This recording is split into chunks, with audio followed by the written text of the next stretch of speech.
Nagluto nga pala ako kakusina ng lechong kawali at tatambalan natin ng trending cucumber salad. At eto na nga ang ating cucumber. Ay gumulong, buhay pa si cucumber.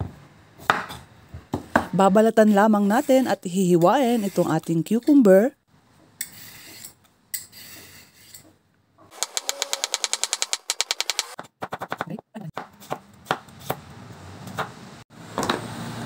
At ayan na, tapos na at titimplahan na natin itong ating cucumber.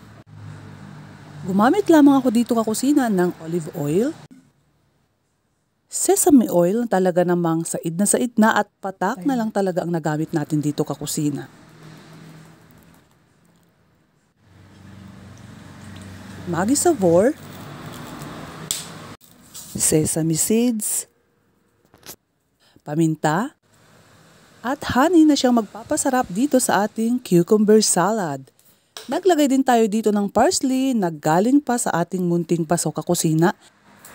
Naglagay din ako dito ng apple cider kakusina pero hindi nakita sa video dahil naka-off ang ating video. Tapos kinalug-kalug lamang natin yan hanggang sa magkasama-sama ang ating mga ingredients.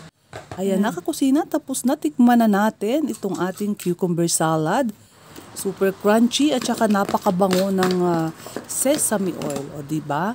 Tapos nagdagdag tayo dito kakusina ng chili flakes, pandagdag sipa dito sa ating cucumber salad.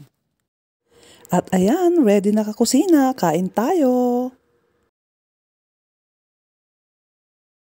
With matching sinigang na sabaw pa yan kakusina.